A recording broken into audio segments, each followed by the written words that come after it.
군사력 순위 세계 6위를 자랑한 한국 공군이 제대로 일을 냈습니다. 한국 차세대 전투기 KF-21의 첫 비행 소식에 해외 여러 언론이 분석 기사를 보도하며 연이어 KF-21 보람의 전투기에 대한 해외 기사와 뉴스들이 쏟아지고 있습니다. 하지만 더 놀라운 것은 중국의 반응이었는데요. 한국이 공개한 한 장면 때문에 충격을 받은 중국이 그 심각성을 대서특필하여 보도하며 한국 전투기의 온촉각을 곤두세우고 있습니다. 중국의 이러한 행동은 매우 이례적인 일입니다. 중국은 언제나 자기중심적 우월주의 사상을 보여주며 한국을 깎아내리고 폄하하기 바빴는데요. 하지만 이번엔 대대적으로 한국 전투기에 대한 좋은 평가만을 내놓았습니다. 오늘은 중국이 한국 기술력을 인정할 수밖에 없었던 이유와 최근 중국과 일본을 압도할 최강 성능을 개발한 한국 전투기의 행보에 세계가 발칵 뒤집어진 현 상황을 자세히 한번 알아보도록 하겠습니다. 제일 먼저 KF-21 보람의 전투기 시제기가 출고되면서 깊은 관심을 보인 것은 미국이었습니다. 미국의 CNN에서는 한국 전투기의 역대급 호평이 이어졌는데요. 한국은 자체 개발한 초음속 전투기를 출시해 군사항공거인의 독점적 클럽에 합류하고 최고의 수출 동력 및 일자리 창출을 희망하는 52억 달러 규모 프로그램의 발판을 마련했다고 소개했습니다. 실제 KF-21은 공대공 미사일, 공대지 미사일은 물론이고 공중 발사 순항 미사일까지 장착될 예정이며 절반 이상의 한국 부품을 사용해 항공기 생산에 높은 성과를 보이고 있는데요. CNN은 또 KF-21이 미국산 3세대 전투기 F4, F5를 대체할 것이라며 생산량이 늘어나면 한국의 4세대 전투기 F-16, F-15K를 대체할 수 있을 것이라는 전망도 내놓았습니다. 특히 KF-21은 미국이 외국에 판매하는 F-35보다 가격이 훨씬 낮을 것으로 예상되기에 상당한 수출 잠재력을 가지고 있습니다.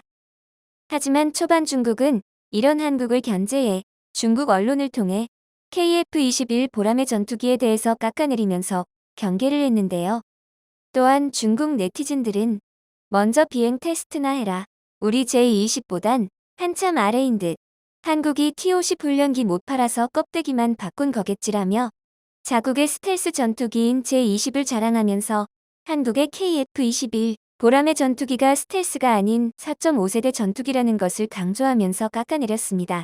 이는 향후 한국의 KF-21 보람의 전투기가 무기 수출 시장에서 자국의 전투기들과 경쟁할 때 중국의 전투기와의 경쟁에서 우위를 점할 수도 있고 한국의 KF-21 보람의 전투기의 전력화로 인해서 중국의 아시아 전략에 차질을 줄 수도 있다는 걱정이 내포된 행동이죠.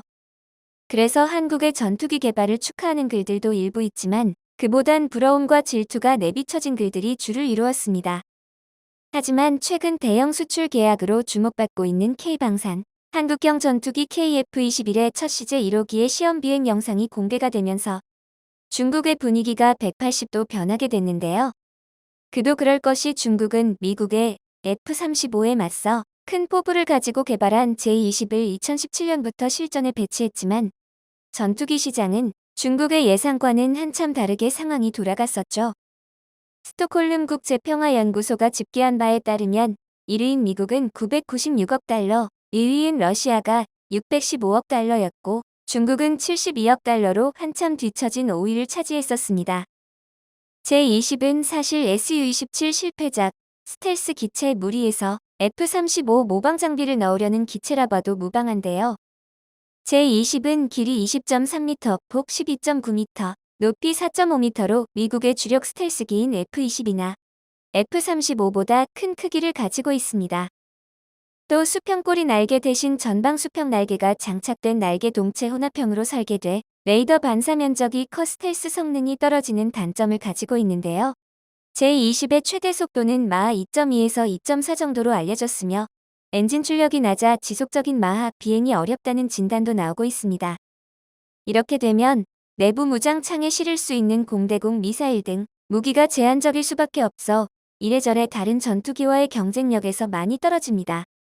마지막으로 중국 전투기는 능동 전자주사 배열 레이더 성능도 많이 뒤처져 있는데요.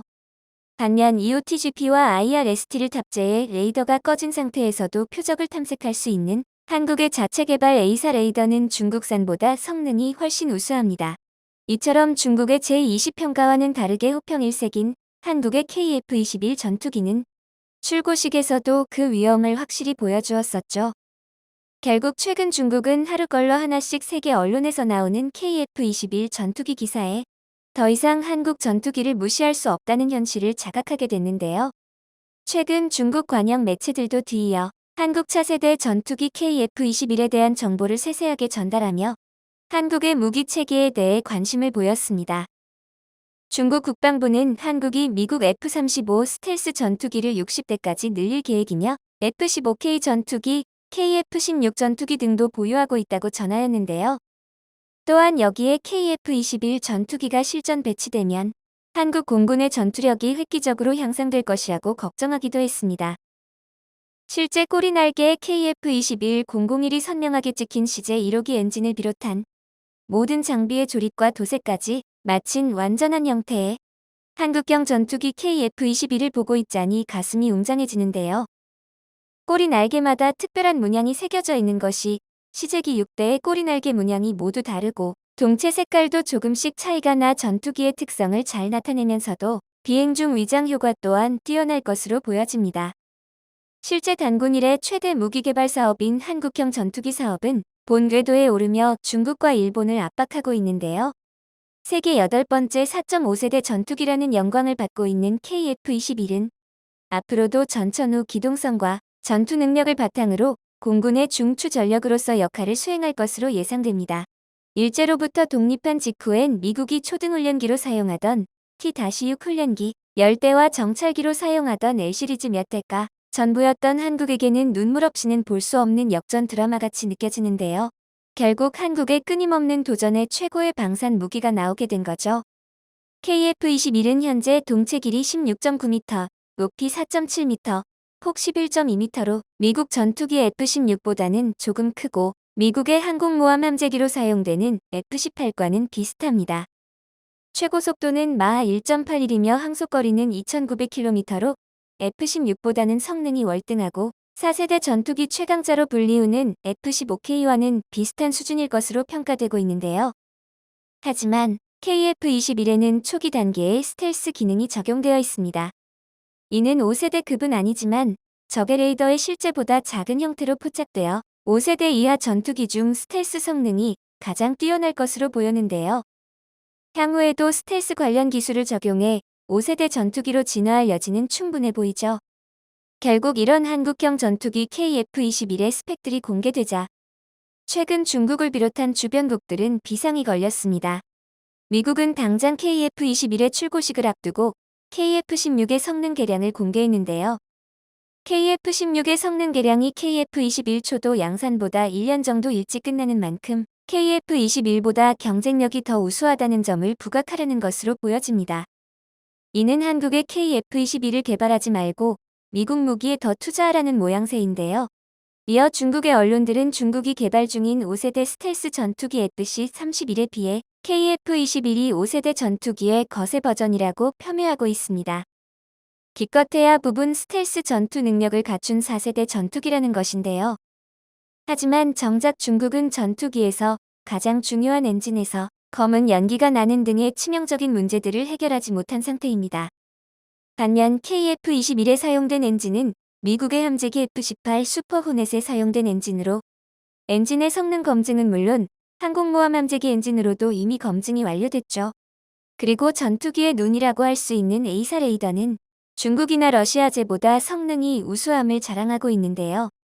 이 A사 레이더 덕분에 KF-21은 북한 전투기는 물론 중국 및 러시아 전투기보다 먼저 보고 먼저 미사일을 쏠 수 있게 됐습니다. KF-21에는 자동 자세 회복, 자동 지형 추적, 자동 지형충 도래비, 자동 조종 등의 기능도 갖춰져 있어 산의 고도와 전투기 속도 등을 계산해 충돌을 피하면서 목적지까지 비행할 수 있는 능력도 가지고 있죠. 이에 방위사업청은 내년 상반기까지 지상시험을 완료하고 7월 첫 비행 후 2026년까지 개발을 완료한다는 계획을 가지고 있는데요. KF-21 개발이 완료되면 우리는 세계 최빈국에서 세계 13번째로 자국산 전투기를 개발한 국가로 이름을 올리게 되는 것입니다. 앞으로도 계속 우리의 차세대 전투기의 승승장구를 응원하며 하루빨리 우리 손으로 만든 KF-21이 우리 영공을 지키게 될 날이 왔으면 좋겠습니다. 영상을 끝까지 시청해주셔서 감사합니다. 구독과 좋아요는 영상 제작에 큰 힘이 됩니다.